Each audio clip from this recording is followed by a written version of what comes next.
je suis comportementaliste, psychologue et psychiatre au service de la police. Ils font souvent appel à moi pour étudier les cas psychologiques aussi bien des employés des forces de l'ordre que de ceux des criminels. Et ma spécialité à moi, c'est souvent les cas extrêmes, bien que ceci soit rare.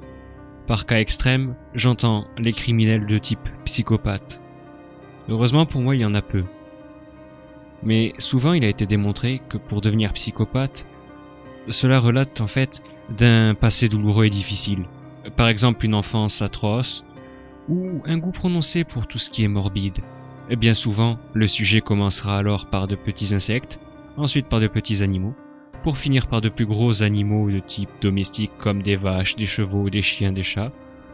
Et si ça ne s'arrête pas là, d'entamer une carrière de tueur en série et de s'en prendre à de véritables victimes humaines. On m'a demandé de faire le portrait d'un criminel pas comme les autres. Le genre plutôt rare. Un véritable psychopathe. Il se fait appeler l'artiste. Tout ce qu'on sait de lui, c'est qu'avant de commencer sa carrière de criminel, et ce qui est ironique dans l'histoire, c'est que c'est véritablement un artiste. Il gagnait sa vie en vendant des tableaux qu'il faisait lui-même. Il n'était ni riche, ni pauvre, et encore moins célèbre. On savait aussi qu'il avait un peu plus de talent pour la musique. Violon, guitare, piano, bref, un véritable couteau suisse pour le monde artistique. Le problème, c'est que son art ne s'est jamais arrêté là. S'il se fait appeler l'artiste, c'est bien parce que sur les scènes de crime, on retrouve les victimes mises dans des positions théâtrales, exagérées, telles des œuvres d'art. Certes mutilées, éventrées et éviscérées. En fait, je crois que cela dépend de son humeur, mais à chaque fois, il essaye d'y mettre une touche artistique. D'ailleurs, une fois il nous a même laissé un message. Je cite: « Vous pensez que je suis un tueur comme les autres. Vous pouvez m'appeler psychopathe si cela vous chante. Je n'en ai cure. Je ne suis pas comme les autres. Je suis un être unique. Je suis un artiste. Et je ne rentrerai pas dans le cliché de l'artiste incompris, non. Cependant, laissez-moi vous dire ceci. De un, vous ne m'attraperez jamais.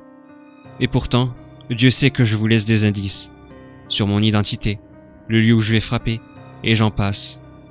Deuxièmement, il n'y a personne comme moi. Non, aucun de vos psychopathes, ou je ne sais quoi. Non. Et vous savez ce qui me rend unique? C'est ma signature. Vous l'avez remarqué. Elle vous a choqué. Et pourtant je suis le seul au monde à agir comme ça. Quoi qu'il arrive, même si un jour vous arriviez à m'arrêter, ou si vous m'abattiez, j'entrerai dans la légende, et je serai immortel. Voilà mon but ultime, l'immortalité. Et pour ce faire, je signe mes actes, de tête réduite. Fin de citation. En effet, sur chaque scène de crime, il y avait souvent plusieurs victimes, et souvent, les victimes qui servaient de signature avaient disparu depuis un moment. C'était le genre de victimes que personne ne réclamerait. Des SDF, des drogués, ce genre de choses. Des gens qui ne manqueraient à personne. Après, ils les décapitaient. Ce qui faisait du reste du corps, on n'en savait rien. Ce qu'on savait, c'est qu'une fois qu'ils les avaient décapités, ils s'amusaient à en faire des têtes réduites. C'était ça sa signature, sa marque de fabrique. Et sur un point, il avait raison. Quoi qu'il arrive, rien qu'avec cet acte odieux, il était entré dans la légende, et n'en sortirait jamais. L'ironie dans tout ça, c'est que certains tueurs ont essayé de l'imiter, mais on savait pertinemment que ce n'était pas l'artiste. L'artiste avait sa façon de faire. C'était aussi propre, si tant est que l'on puisse dire qu'une scène de crime est propre. C'était aussi bien fait que le tableau en lui-même, mais en version beaucoup plus macabre. Vous doutez bien que donc il a dû refaire Picasso, la Joconde, et même la nuit étoilée de Van Gogh. Version tripes et organes. Oui, je vous laisse imaginer l'état pittoresque, effroyable et écœurant des scènes de crime. Mais des fois, il propose ses propres œuvres d'art, si je puis dire ainsi. Et je crois que celle qui nous a tous le plus troublés et choqués, voire même écœurée. C'est celle qu'il a intitulée, car oui, ce fumier s'amuse à mettre les titres des œuvres, celle qu'il a nommée, ironiquement, Le sapin de Noël. Vous voyez pas où je veux en venir? Non? Je crois que pour ce coup-là, personne n'était prêt. Et je crois que c'était même la seule fois où on a failli l'arrêter.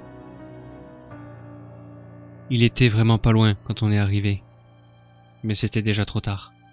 Encore une fois, il nous échappait. Alors, le sapin de Noël, comment dire? Une œuvre qui nécessite d'avoir le cœur accroché. Et des tripes solides. Et en parlant de tripes, imaginez un grand arbre, un sapin donc de préférence, de type sapin de Noël, large, grand, mort, vu que ce n'est pas vraiment la saison des sapins, enguirlandé de boyaux, avec comme étoile au sommet un shuriken. Et pour les boules de Noël, oh, comme j'ai dit plus tôt, il a une signature qui lui est propre. Les boules de Noël, c'était que sa signature.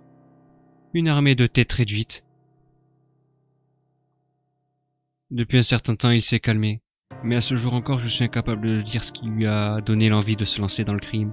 S'il a eu une enfance difficile, ou non. S'il était juste fou, ou pas.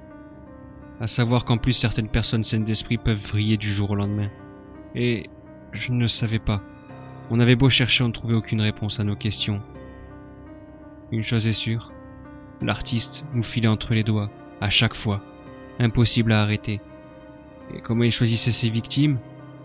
À part pour sa signature où il prenait les SDF, les toxicomanes et tout ce qui ne manquerait à personne, les gens sans famille de préférence. Les autres victimes avaient souvent une famille. Et on n'a rien trouvé de probant les rattachant ou les reliant de près ou de loin les unes aux autres. Donc je vous demanderai d'être prudent. D'ailleurs, si vous voulez un descriptif de ce à quoi ressemblerait notre artiste, imaginez un homme portant un poncho en permanence, un grand chapeau style vieux chapeau parisien de peintre, et un masque, toujours caché sous son masque. Voilà, vous savez à quoi il ressemble. L'ennui avec ce type, c'est qu'il ne laisse ni empreinte, rien, à part les quelques indices qu'il veut bien nous laisser, et le nom des œuvres. Donc, je vous demanderai de faire preuve de la plus grande prudence, vu qu'on ne sait pas quelle est son identité. Car des artistes dans son cas, il y en a plein. Et tous ne sont pas des psychopathes. Je vous demanderai donc d'être extrêmement prudent, le temps qu'on rassemble les preuves nécessaires, capables d'inculper un artiste ou l'autre. Ah. Et je crois savoir comment il choisit ses victimes. On a cru comprendre qu'avant de choisir une victime, il leur offrait une plante morte et sèche. Donc, si un jour dans votre boîte aux lettres, au pied de votre porte ou dans un petit colis, vous recevez une plante sèche, dites-vous qu'aux yeux de l'artiste, vous êtes très probablement sa prochaine œuvre d'art.